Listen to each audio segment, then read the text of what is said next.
Suhu bumi kita terus naik akibat fenomena pemanasan global yang memicu terjadinya perubahan iklim. Pada saat ini, kenaikan suhu global sudah mencapai 1 derajat Celcius lebih tinggi dibanding suhu rata-rata era pra-industri. Laporan khusus pemanasan global 1,5 derajat Celcius yang dikeluarkan oleh IPCC menunjukkan berbagai dampak yang ditimbulkan oleh kenaikan suhu global di atas 1,5 derajat Celcius. Di antaranya termasuk ancaman terhadap keberadaan ekosistem, kejadian cuaca ekstrim yang berdampak terhadap kesehatan manusia, mata pencaharian, dampak agregat global seperti hilangnya ekosistem dan keanekaragaman hayati, serta perubahan tunggal berskala besar yang kadang-kadang tidak dapat dipulihkan kembali. Sebagai bagian dari solusi global, Presiden Joko Widodo menyampaikan komitmen Indonesia untuk berkontribusi dalam penurunan emisi gas rumah kaca pada COP21 di Paris bulan Desember 2015. Hal ini ditindaklanjuti dengan penandatanganan Paris Agreement di markas besar PBB Amerika Serikat pada 22 April 2016 dan ratifikasi Paris Agreement melalui Undang-Undang Nomor 16 Tahun 2016 yang dilengkapi dengan penyampaian First Nationally Determined Contribution NDC Indonesia di tahun yang sama kepada Sekretariat UNFCCC. UNFCCC merupakan konvensi internasional beranggotakan 197 negara yang memiliki tujuan untuk menstabilkan konsentrasi gas-gas rumah kaca di atmosfer pada tingkat yang tidak membahayakan sistem iklim. Dokumen First Nationally Determined Contribution NDC telah disetujui oleh Presiden Joko Widodo pada 3 November 2016, merupakan bentuk komitmen Indonesia kepada dunia internasional dalam upaya pengendalian perubahan iklim global. Komitmen tersebut menguraikan transisi Indonesia menuju masa depan yang rendah emisi dan berketahanan iklim melalui aksi mitigasi dan adaptasi perubahan iklim dengan dukungan pendanaan, alih teknologi dan peningkatan kapasitas, mengembangkan perangkat untuk menjalankan mekanisme transparansi, serta membuka peluang kerjasama internasional.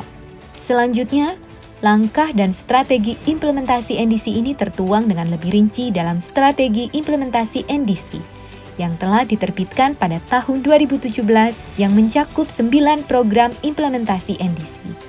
Dokumen strategi implementasi NDC disusun sebagai pemandu langkah sinergi setiap komponen bangsa, mulai dari kementerian, lembaga, pemerintah daerah, akademisi, sektor bisnis, lembaga swadaya masyarakat, dan masyarakat umum untuk mencapai komitmen nasional NDC. Target penurunan emisi gas rumah kaca pada tahun 2030 dalam NDC adalah 29% melalui upaya sendiri dan hingga 41% apabila terdapat bantuan internasional dibandingkan dengan skenario tanpa aksi atau business as usual.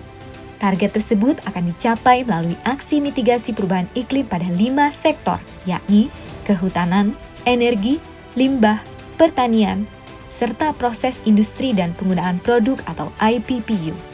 Kementerian Lingkungan Hidup dan Kehutanan bersama kementerian dan lembaga terkait menindaklanjuti implementasi NDC dengan menyusun peta jalan atau roadmap NDC mitigasi perubahan iklim yang memuat aksi penurunan emisi GRK untuk mencapai target NDC pada 5 sektor.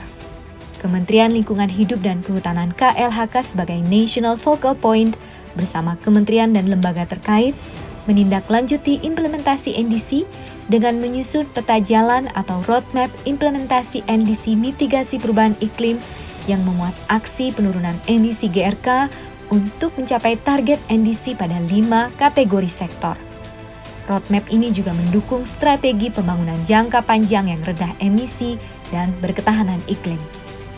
Roadmap NDC mitigasi menuangkan lebih rinci aksi-aksi mitigasi perubahan iklim dapat mencapai target 2030. Aksi penurunan emisi GRK di sektor energi adalah penerapan energi efisiensi, penggunaan energi baru terbarukan, penerapan teknologi energi bersih untuk pembangkit listrik, fuel switching.